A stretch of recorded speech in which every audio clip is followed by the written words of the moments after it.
Yesu ashimwe abakristo bene data mbahaye ikaze kuri DNA Ministry TV. Hano turi kumwe n'umukozi w'Imana aratangira tubwira amazina ye. Nitwa Bishop John Rucyahana. Bishop John Rucyahana ngira ngo twabasuye hano rumwe mu basaza navuga ko bafite ibigwi muri umurimo w'Imana. Twabasuye aha ngira ngo muri uwo mushumba wa diocese yashyira niba ntibeshye. Nararuhutse nari umushumba wayo ariko ubu nararuhutse nagiye muri pensionné muri église ariko nta uruhuka umurimo w'Imana turuhuka administration ya diocese cyangwa se yitorero twaruhuka management yaryo ariko gukorera Imana nta ubiruhuka kuko igihe tukiri mu murimo igihe tukiri mu buzima tuba turi abakozi b'Imana turakora. Yes, abantu bagiye bakomenya kenshi abantu bagiye bakunda gusura amatorero wabaga urimo kwigisha mu bagenda bakurikirana ibyigisho byawe ahantu hirya no hino hatandukanye yewe n'abari ku mugabane wa Amerika ujye ukunda kujya kwigisha yo buri mwaka kenshi ukunze kuba uri kwigisha. Umuntu ashobora kwibaza ati Bishop Rucyahana afite imyaka ingahe? Bishop Rucyahana afite imyaka 75.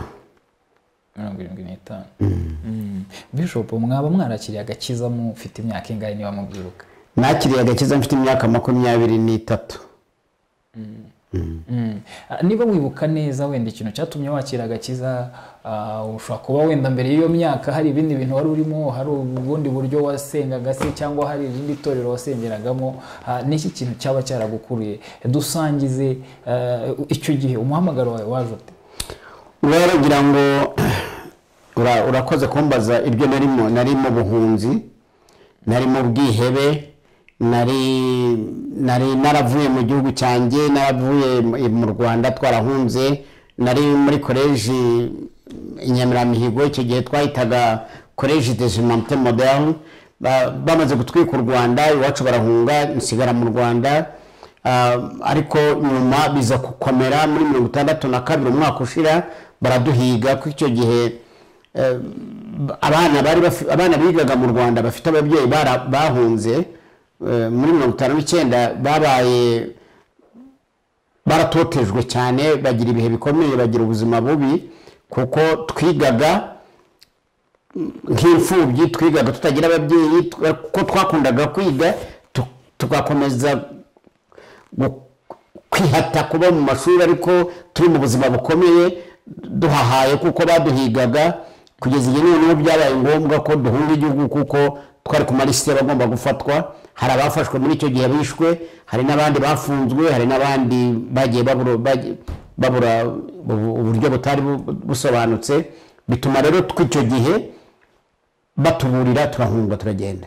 Urumva rero twari mu buzima bukomeye buri kuri tension ariko uti wowe wasengeraga he wari mu biki n'ibyo ni ukubura igihugu ni ukwiheba ni ukwiyanga urumva twavuye mu Rwanda tujya muri Congo tuva muri Congo tujya muri Uganda ngizwa namenye umwami Yesu ufite ishyaka rikomeye cyane ku bw'abana bacu b'Abanyarwanda twumvaga ubutumwa twumvaga ubuhamya bw'abandi barokore muri Uganda n'ahantu hari revival bavuga ubutumwa abantu bavuga Yesu ko akiza. Icyo gihe rero wumva ranafite wa mutwaro wo kumenya ko n'amatorero twasengeragamo icyo gihe turi muri college des humanités modernes hariya muri Rubavu. Icyo gihe niyo yaje kuba Inyamiramihigo nyuma twarahavuye twari muri Kiliziya Gatolika niho twasengeraga kuko iryo shuri ryayoborwaga na Kiliziya no muri primaire niho twigaga niyo mashuri twagiye tunyuramo twize ku Nyundo twize n'ahandi ariko kubera amateka bituma tugenda dusa n'abata y'amasengesho kubera ibyo twagiye tubona abayobozi b'amadini bakora abayobozi ba politike bakora n'ibindi no bigatuma udohoka ntugire commitment. Ariko turi muri Uganda ahantu bavugaga ubutumwa abarokore batangaga ubuhamya bavuga Imana yabakuye aho umwami Yesu yabakuye bituma tugira inyota yo kongera kwegera umwami Yesu. muri 64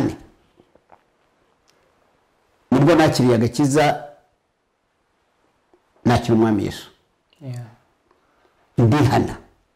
Nihana kuzinukwa n'amadini, nihana kutegera, noneho nsaba Imana kumbabarira ibyaha by'uburakari, ibyaha byo kwanga amadini, ibyaha byo kwanga abazungu, ibyaha byo kwanga abanyamadini n'abantu bamwe nagendaga mvuga kanaka yavuze ibi, yangiza atya, yakoze ibi. Ibyo ndabyihana, mbitora umwami Yesu. Ari nabyo nahoze mbwira bari abavandimwe bacu bari muri Amerika, uko Paulo yabwiye Abaheburayo, nk'uko twaza tubisoma waza ubyumva, tugira umuhati wo kubana n'abantu bose amahoro. Atari uko bakwiriye guhabwa amahoro, ariko kuko ari abantu bakwiye no kumenyeshwa umwami Yesu. Nihana ibyaha byanjye, nihana nuko kuzinukwa, nihana n'ubwo burakari, nihana no kwangana. Kuva icyo gihe rero twari mu ishyaka nakubwiye ryo kugira ngo dufashe abana b'impunzi. Icyo gihe twari dufite abana benshi birirwaga ku masitoro aho bagaburira iposho, barwanira za biswi, abandi bazirwanira zigacika bakatoragura n'ibiguye hasi. Ukarora abo bana ukareba ejo hazaza habo n'igihugu bavuyemo n'ubwoko bwacu n'iyo twavuye n'uko tumeze. Turabwa ubusibwo buzima, dutangira ishuri turi abana, dutangira ishuri ry'abandi bana bagenzi bacu. Iyo shuri muri shinga muri Uganda, mu mpunzi, ahantu hitwa Ikinyara, ahantu abantu bapfuye twahambaga kuva mu gitondo twageza nimugoroba, abandi bapfu bakarara.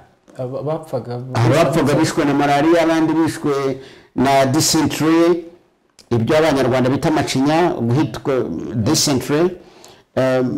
Abantu bicwa n'ibintu byinshi bitandukanye. Hari n'indi ndwara ya ulcer yo bitaga bururi, yafataga umubiri ukabyimba, aho hantu hakazava inyama hagasigara igufa gusa. Babaga indi nyama handi bakagutera aho ngaho, akaba niyo byanze gufata umuntu agapfa. Ni ukuvuga twari mu bihe bikomeye, ariko aho mu bihe bikomeye niho umwami Yesu yaduhereye ibyiringiro by'ubuzima, no kugira ngo Imana dukoreshe uhesha umugisha abo bana twigishaga. Turabavuga butumwa rero muri abo bana, tubabwira ko muri Kristo Yesu nubwo hari ibikomeye bimeze bite, Imana itanga ibyiringiro kandi Imana izadufasha. Dutangira no guhanura no kubabahanuza, tubabwira ati mwebwe Imana izagira imbuto izaja mu Rwanda, ntabwo ari basona abantu ko bariho bapfa. Ni mwebwe Imana izagira imbuto yo kuzasubira i Rwanda no kuzaba abanyarwanda. Kandi turashimira Imana ko ibyo bintu twabwiraga abana bato muri primaire, bamwe muri bo aribo bari mu bayobozi ahangaha, bamwe babaye abasirikare, abandi bagiye muri politike. Ibyo Imana ikora ibitangaza, ariko byatewe nuko twakijijwe tukamenya umwami Yesu. Bamwe ubu barabireba bakabyita politike, ngo twari muri politike icyo gihe. Ntabwo ari politike, ni agakiza, ni salvation, nicyo twita redemption. Ni bya bindi bya Mose yarwanaga na Farawo, aho agenda Farawo ashaka kumutera ubwoba, akagira ati akabajyana muri Egiputa. Niyo nyanja itukura twanyuragamo Mose yanyujijemo Abisirayeli. Nibyo, ntabwo ari politike, ni redemption. Twashishikarizaga abo bana, ntabwo ari imibare, ntabwo ari icyongereza twabigishaga, no, ntabwo ari igifaransa, no, ni salvation, ni redemption. Redemption abantu bayumva nabi, sinzi igituma abantu badasoma Bibiliya neza. Bibiliya ntabwo ari emotionel, Bibiliya ni ikintu kitujyana mu buzima. Nashimiye Imana rero ko yankijije, ariko irankoresha. Kandi muri ako gakiza hakabamo ukuri, muri ako gakiza hakabamo justice, muri ako gakiza hakabamo kudashaka ibyawe. Kuko icyo gihe aho umuntu wakundaga imibare, nakoraga imibare cyane. Naho nize Murinda, naho nize muri primaire, naho nize muri secondaire, naho nigaga aho ngaho, ikintu nakoraga neza cyane yari imibare. Nashoboraga gusubirayo nkajya kwiga mu rindi shuri ryo muri Uganda. Nari mfite opportunity yo kujya kwiga, ariko Imana ntabwo numvaga mfite umutwaro, ntashobora gutaba abana ngo njye gushaka ibyanjye. urban engineer, abandi twiganaga bari abanyamibare n'ubu ngubu barigisha muri za university. Ntabwo urugero nzakubwira n'amazina imwe bishaka, sinshaka kubashyira kuri video ntabo babwiye, ariko harabo twiganaga ubu ngubu ni ba engineers, ubu ngubu abandi ni ba professors. Ariko njye numvaga Imana imbwira ngo ubwo umaze kurokoka tugomba gushaka ibyawe, ugomba gushaka agakiza kawe n'akaba bantu. Kuko harabo tubibwira ngo babyemere, bakumva ni politike n'ubundi, bakumva ngo ni politike nuko no. Ariko numvaga njye ku conscience, umutima wanjye uremereye udashobora kunyemera, numvaga ntashobora gutabariya abana twakoze ishuri baba 600 n'abagenzi banjye twakoranaga. Ntabwo twari ba mediocre, no. Hari n'abandi twarushaga bakomeje baragenda barasuraguringa, bajya i Nairobi, bajya muri Uganda, bahindura amazina, bahindura ubwoko, bahindura iki, bigira abandi, bariga, bagira success, personal success. Ariko twarebaga abana 800. Ubu ni Yesu, ntabwo ari igihe. Nanjye nari umuntu, nari umusore nk'abandi, nashakaga kugira ngo nanjye mve muri ubwo butindi bw'ubuhunzi, mve muri ubwo buzima. Twageze n'igihe twumvaga twajyaga dukorera abanyamahanga, abo ngabo twasanze abantu bo muri Kenya bitwaga ba Margori, abandi n'aba baturage baho ngaho, twajya kubahingira mu mirima kugira ngo tubone amafaranga yo gufasha abana b'imfubyi babaga mu ishuri ryacu, tugakoresha amaboko. Ariko ni Yesu.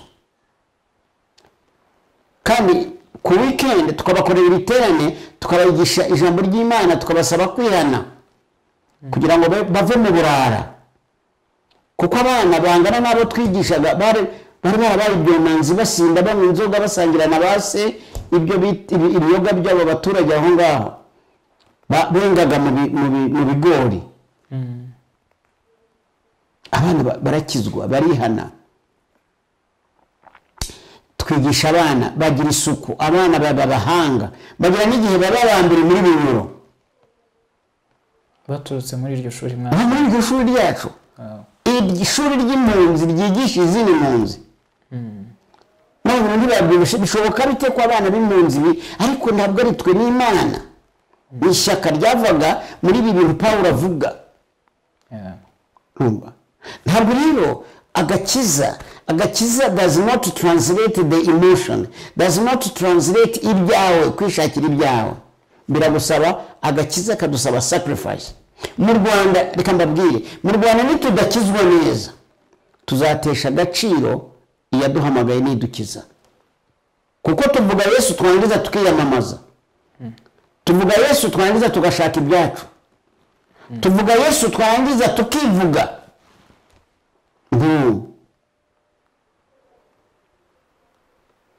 Twebwe tumeze nka ya farasi yahetse Yesu, ariko kuko basasiraga Yesu imyenda yabo n'ibishura byabo, ya farashi bikandagiraho kuko yari igize ite, yari hetse Yesu. Rero ndashimira Imana, ndi muri retraite ariko nakirijwe ndi umusore. Ndashimira Imana, navuze ubutumwa mu ishuri aho nigishaga, mvuga ubutumwa ko Yesu akiza. Muri abo bana mvuga no mu baturage, mvuga no mu babyeyi babo mbaha ubuhamya, mvuga mu basore n'inkumi bagenzi banjye twanganaga, mvuga ubutumwa muri Bunyoro, mvuga ubutumwa muri Kenya, mvuga ubutumwa mu baturanyi ba Uganda, mvuga ubutumwa no hanze mu bihugu byo hanze. Kenshi iyo uvuga ubutumwa ukagira n'ukuri, ukavuga kwa kuri kwa Yesu kukakubamo, ukashyira abantu mu mucyo, ukagerageza kubereka ikibi n'ikiza, ukaba umuhannyi. Kenshi tugira popularity. Buriya na Pawulo nicyo cyatumye bamwica. Uribuka ko babanje kumufunga igihe kirekire kuko yavugaga ukuri, akabwira abafarisayo bagenzi be ukuri, akabwira abatambyi ukuri, akabwira abaroma ukuri. Abantu ntago bakunda ukuri. Ukuri rero bavuga ngo kuzatubatura, ariko kenshi ukuri niko kuzatuma ijambo ry'Imana rigira agaciro. uzarebe n'abandi bafite popularity iteye ubwoba abantu birukira iyo kuri kwabuze hazamo kwandagazwa no kutagira kwakure. Ndasaba abantu b'Imana abavandimwe bacu tuvuge ubutumwa tuvuge Yesu mukuri kw'ijambo ry'Imana atari ukuri kwacu. Urakoze ndagushimiye umwanya uduhaye kugira ngo tuganire, ariko uko niko nakijijwe ndihana cyane ibyaha kuruta uko nabyihaniye wa munsi wa mbere ndokoka, kuko na n'uyu munsi wa none urandakaza nkihana, urambabaza wantera agahinda wanzonga, sinkugire uko ngize nkihana ngatakambira Uwiteka kugira ngo ejo utazambuza agakiza n'iki Imana yampamagariye.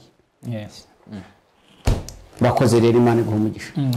Bishop twemerere tugana ku musozo w'iki kiganiro cyiza tugiranye, udufashe udusangize ubunararibonye kuwakijijwe uri umusore mu myaka 20 wari ufite uyu munsi ugeze imyaka 75 niba nibuka neza uko wambwiye. Intambara ziba ari nyinshi, wagiye uhura n'ibintu byinshi, wagiye uhura n'urundi rungano n'ubundi rwakoraga ibindi byashoboraga kukugusha nawe, kubera ko amaraso ya gisore urayazi wayanyuzemo, uzi intambara ukuntu ziba zingana, ariko uyu munsi uracyahagaze muri Kristo ushima Imana ukiri guhamya gukomera kwa Yesu Kristo. Ibanga ni irihe kugira ngo muri iyo myaka yose ubugejeje uyu munsi utaragwa utarasubira inyuma? Ngira ngo ibanga narikubwiye, ibanga ni ukudashaka ibyawe. Ibanga ni ukumenya ko Imana idahishwa amabanga. Icyo ukora n'icyo utekereza Imana ibikireba. Ibanga ni uguca bugufi. Ibanga ni ukwemera umucyo, uko ushyira abandi mu mucyo nawe ukemera ko bagushyira mu mucyo. Ibanga ni ukutamanikira icyaha. Ibanga ni ukutagira compromise y'agakiza n'umucyo w'Umwami Yesu. Kuko rimwe na rimwe nk'uko urwarungano ushobora gushaka gukora ibyo urungano rushaka ugata agakiza ugata umurongo, kuko ibyo rushaka atari byo Yesu ashaka. Ikidufasha ni ugukora ibyo Yesu ashaka. Kenshi biratubangamira ibyo Yesu ashaka, kenshi bitubuza ibyo twagashatse. Ariko reka nguhe urugero, ari igihe bigeze gutwara mama mu bitaro ahantu muri Uganda, hari ibitaro bya misiyoni y'Abangirikani, twe twari muri Bunyoro, ibyo bitaro byari muri Toro. Umuzungu twakoranaga witwa Steven K ampa advance ku kazi, ampa 1/2 cy'umushahara w'uko kwezi, ntwara mama mu bitaro. Ingarutse mvuye mu bitaro, urumva yampaye n'uruhushya, ampa avance y'uko kwezi, ampa n'uruhushya mu kazi, ntwara mama mu bitaro. Tugaruka ku kazi na mama ariho mutwara, kuko twagombaga kuza straight tukajya aho nagombaga gukorera, kuko igihe cyari kirangiye nagize Imana kwa muganga yarafite ulcers, bamenya neza icyo yari arwaye, bamuha imiti, tuvayo yorohewe, tumarana ukwezi aho ngaho. Dushimira Imana ko yari yorohewe, amerewe neza. Ariko kwa kwezi gushize ngiye guhembwa, umuzungu ampemba salary y'ukwezi kose adakuye mayo yampaye ya advance. Urabumva? Urumva ndi impunzi, ni umunyamahanga, ndwaje mama, ariko ndi umurokore, ampaye amafaranga y'ikirenga, kuko yari yarampaye avance, ampa umushahara w'ukwezi kuzuye. Narayasinyiye ko nayatwaye, ampaye na yandi nayo ndayasinyira ko ngize nyatwaye. Ariko we nkabona ntacyo bimubwiye, ampa amafaranga.